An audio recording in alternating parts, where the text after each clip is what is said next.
So let us read some stories about unidentified flying objects and out of this world real life experiences from people all around the country, of course, the Philippines. So that we have here three stories. It all came from different people.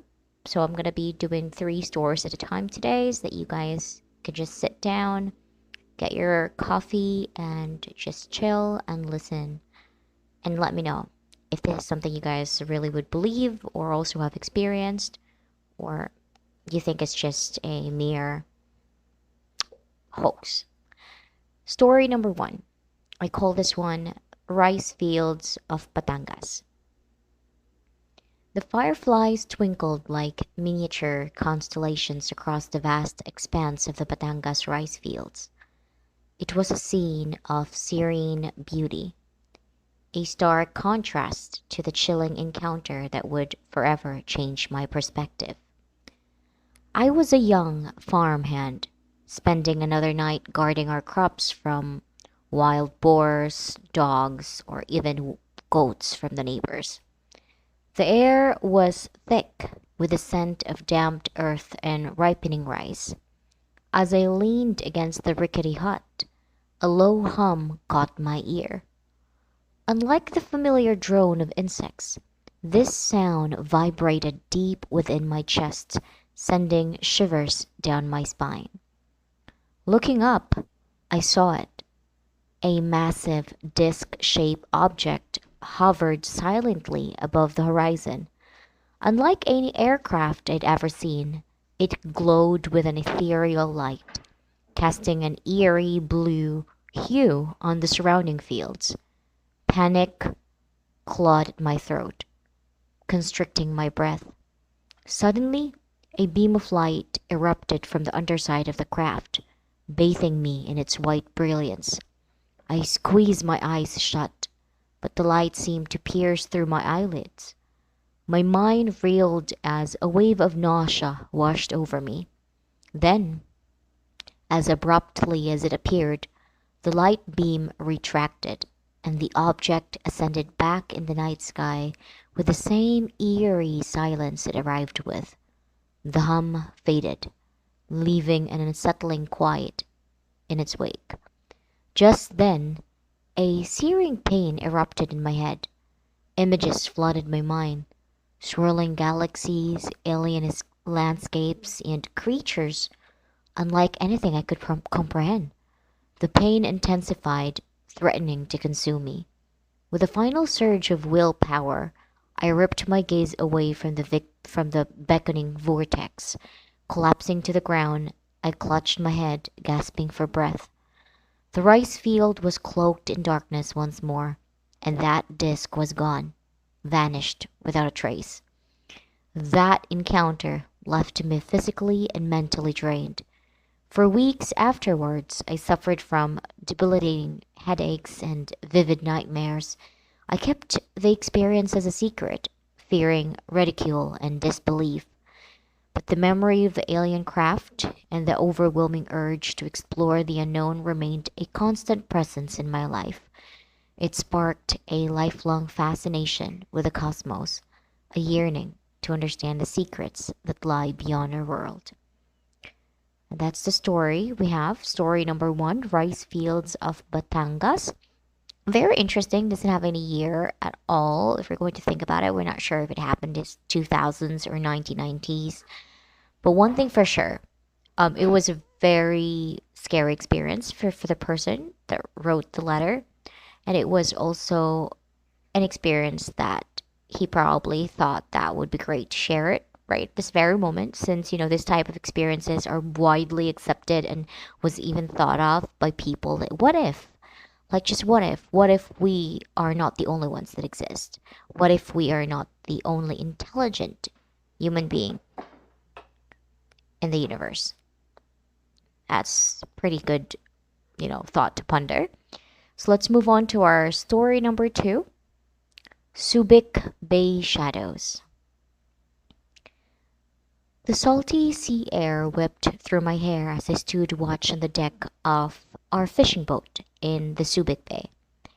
The moon cast a silvery sheen on the water, creating a shimmery path towards the distant horizon.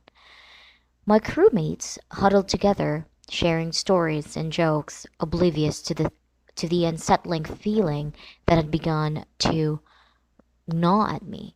Something felt off, like a subtle shift in the atmosphere, like a sense of eyes watching us. I scanned the dark expanse of water, searching for the source of my unease, and that's when I saw it. A splash erupted in the distance, like a plume of water shooting high into the air, and my heart jumped into my throat. Could it be a large fish? But the size and the force of the splash defied logic. As I watched, a dark, elongated silhouette emerged from the depths. The shape was unlike anything I'd ever seen before. It was long and slender, with soft, metallic skin that glinted in the moonlight. It moved with an unnatural grace, like undulating silently through the water. Panic surged through me, a primal fear taking hold. The creature surfaced momentarily, and its form illuminated by the moon's glow. It had no eyes, like no visible features at all, just smooth metallic skin, and the sight of it sent a wave of terror crashing down on me.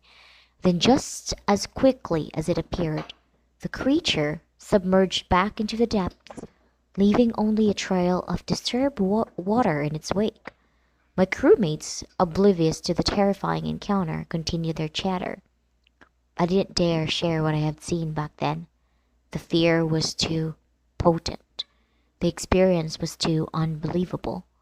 And the creature circled the boat once, its metallic skin catching the moonlight in an eerie way. And my crewmates, sensing the shift in my demeanor, finally noticed my wide-eyed terror. They said, "What is it?" one of them asked, and his voice was barely a whisper. I couldn't speak. Fear had stolen my voice, and the creature seemed to sense our fear, and its movements becoming more erratic. Suddenly, it lunged towards the boat, its immense size dwarfing our vessel. It was really huge. A collective gasp escaped my crew's lips, and we braced ourselves for impact, convincing this was the end. But just before collision, the creature changed course, disappearing into the depths with a powerful flick of its tail. The boat rocked violently in the aftermath, sending shivers down my spine. My crewmates burst into panic chatter. It's like a cacophony of fear and disbelief. I, however, remained silent, a cold sweat clinging to my skin. We managed to repair the boat and limped back to shore. It was a journey shrouded in heavy silence. No one talked back then, and it was indeed very scary. Once back on land, I swore to my crewmates to secrecy, fearing that the repercussions of revealing our encounter would only affect us and, of course, our business. The experience left a deep scar on me. The ocean, once a source of livelihood and joy, became a place of fear and the unknown, and the image of the monstrous creature. I'm not sure if it was indeed, was it a machine, or was it a living creature? But one thing I know, that the seawater, its depths, continues to haunt my dreams, a chilling reminder of the secrets that it holds. That was a very scary experience. I mean, for a fact, we've only discovered, if not mistaken, 10%, was it? Let me just do a quick Google search. How many percent did we discover or explore in the ocean? So let's see how many percentage. Okay, as of 2023, according to Ocean Explorer and OAA.gov, the global seafloor has been mapped with modern high resolution technology for only 24.9%. Wow. And imagine we still have like 70+% more, but basically it's exactly 20% of the ocean have only been physically seen, and the 4% was just mapped by high resolution technology like a multi-beam sonar system. And that is pretty scary. I mean, the fact that we have like potential 80% of an entire different world that we haven't discovered yet, because of course we're not that advanced yet, that could mean that this specific creature, it could not be an hallucination from these people. It could have been a real encounter. I know, well, I totally believe it's a real encounter though, because this people was very brave enough to share it to me, and I did make sure to, you know, rewrite the stories, just make it a little bit different. But that doesn't change the fact that it's actually is a real story. Anyway, thank you so much for that second story. We have story number 3. I called it The Fractured Sky of Batanes. So we have a lot of like Luzon stories here today. The wind howled like a banshee across the desolate landscapes of Batanes Island. I huddled deeper into my thick coat, seeking refuge from the relentless biting wind. My jeep had broken down miles from the nearest town, and I was stranded, alone and vulnerable in the unforgiving wilderness. As the sun dipped below the horizon, painting the sky in fiery colors of orange and purple, a flicker of light caught my eye. It wasn't a star. It moved, erratically weaving its way across the darkening sky. Hope surged through me, like a beacon in the vast emptiness. But as the object drew closer, hope quickly turned to terror, because basically I think this person thought it was like a shooting star. It wasn't an airplane or any kind of shooting star, or even an aircraft that I've ever seen. It was a triangular vehicle or a vessel. It surpassed any big airplanes or aircraft I've ever seen in my life. Its surface is shimmering with an otherworldly light. It emitted a low, pulsing hum that resonated through my bones. It's like a vibration.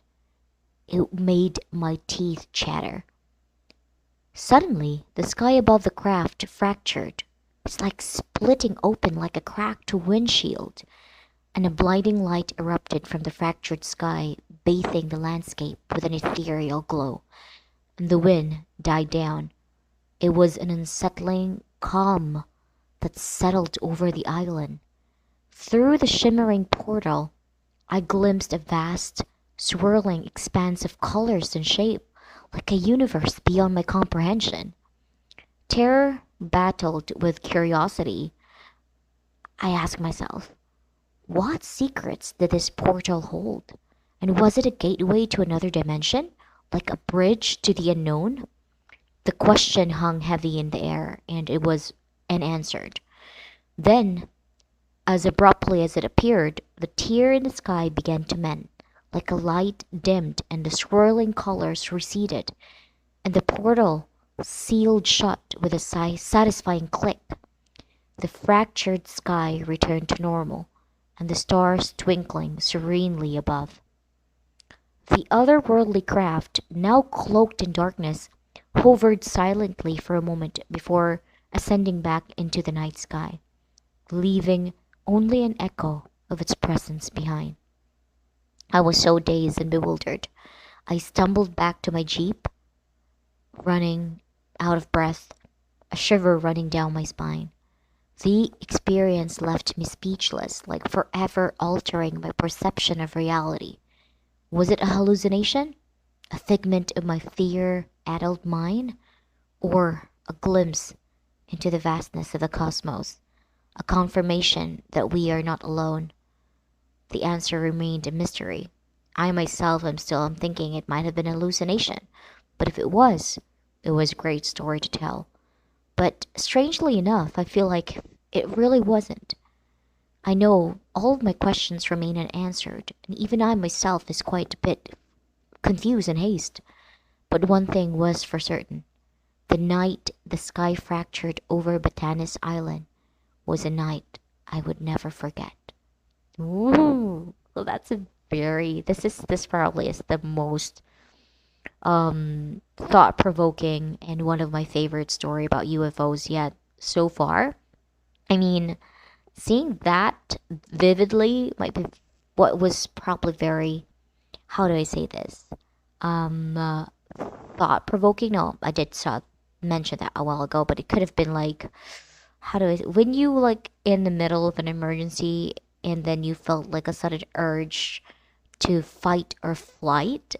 I think that would probably be like the most understandable emotion someone that might have experienced that would felt, and it was very brave for this person to share it. I mean, if you mentioned that to anyone else, they might think that you're crazy, but Jesus, I mean, thinking of that, if I were to be that person, I would probably be running around talking to a lot of people and they would probably think that I'm crazy.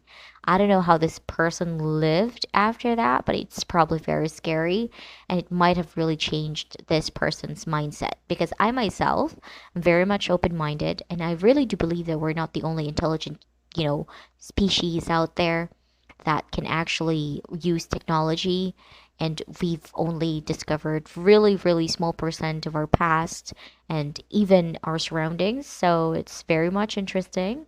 That ends the storytelling for this night and I hope everyone had a great time. Don't forget to subscribe and like today's video. Toodaloo.